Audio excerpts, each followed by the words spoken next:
On this edition of Round by Round, we review the fight between Mark Bernaldez and Andres Cortez that resulted in a KO win in favor of Cortez in the third round. And here are the questions that we'll be trying to answer. Did referee Alan Huggins stop the fight too soon? Because Bernaldez was still throwing punches and had his hands up and still defending. And if you ask me, Ryan Sangalia, Bernaldez had a good first round. He was in there in the second round.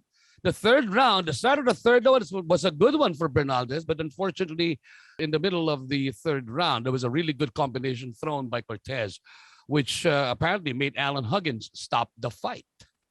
Yes. Yeah, I think that's a really interesting point to bring up because Bernaldez was brought in, quote unquote, as the opponent, but he was fighting to win. And that was something you have to really respect for him because, Bernaldez was started out as a prospect. He was a talented fighter when he was, he started out with the Ala Promotion stable back in 2011. And, there were a lot of high hopes for him, but he's sort of taken on the role of an opponent since he's after a few losses. This was his fifth loss, and he was getting to Andres Cortez, who was an undefeated junior lightweight prospect. I feel actually that he was starting to build momentum in the third round. He had landed a number of right hands that had affected Cortez, and these were clean right hands. And when you're landing that cleanly, you have a real chance to win the fight. But he did get caught. He was hurt. I think that Bernaldez was caught between punches, so he wasn't ready to brace for the punch that hurt him. But I don't believe that the fight, like there are some times where like a momentum can switch and the decision, the result is decided. I don't feel like we got to that point yet. So, not only does it hurt Bernaldez, but it also hurts Cortez because Cortez doesn't get to play that all out. What it does is allow him to get out of that particular fight with his undefeated streak guaranteed. So I agree with you there. There's really some questions. Don't get me wrong, Cortez had him hurt, but the fight wasn't decided. Just as an added question, Ryan, shouldn't have referee Alan Huggins given Machete Bernaldez a standing 8 count? I don't believe so because Nevada doesn't have an allowance for standing 8 counts. Only in the circumstances when a fighter is being held up by the ropes. Like, so if a fighter is slumped on the ropes and the ropes are holding him up, he has the option to give a standing 8 count. But you only see those really when it's like a popular fighter, the A-side fighter who, it would be better to give him a count, in terms of for his career, it would be better to give him a count than to stop the fight. We've seen that with Vladimir Klitschko when he fought against Layman Brewster in the first fight. Brewster was teeing off, had, basically an open target against Klitschko, and the referee decided to give a standing 8 count instead of stopping the fight at that moment. We saw that with Deontay Wilder. That was in New York against Luis Ortiz.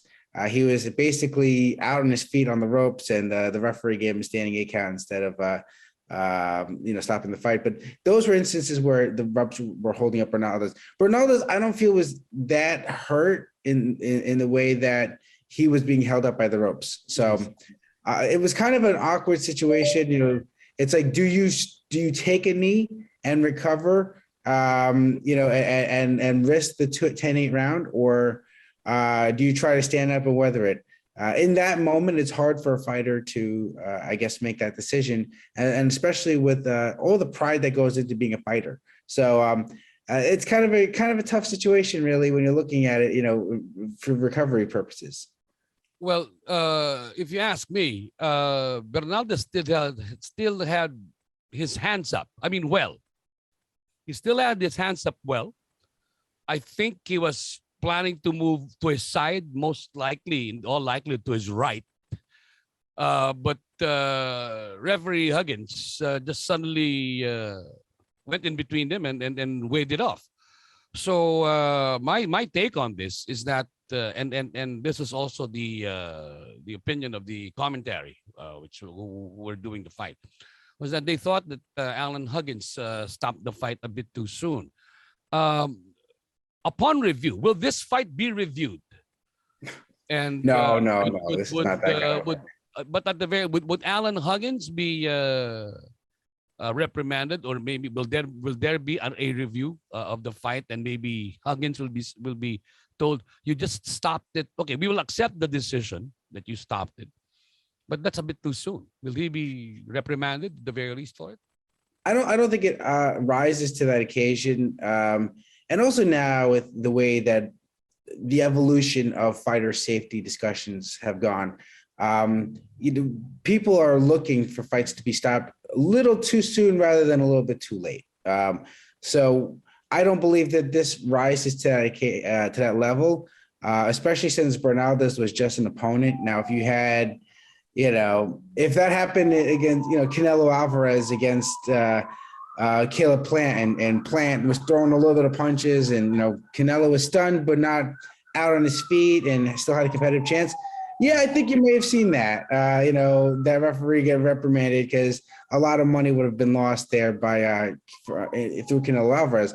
But not in this case. But one thing that is interesting is that Sandman Promotions, which represents Bernaldez, they recognize the effort that Bernaldez had put up there, even though it was only 3 rounds. He was really competitive there. And they wrote on Instagram, Mark Bernaldez put on a gallant effort against Andres Cortez, but the referee stops the fight in the 3rd round. Come back stronger, Mark. I think they understand that they're going to get a few more calls now for Mark Bernaldez to be in featured fights like this because of the effort that he put up.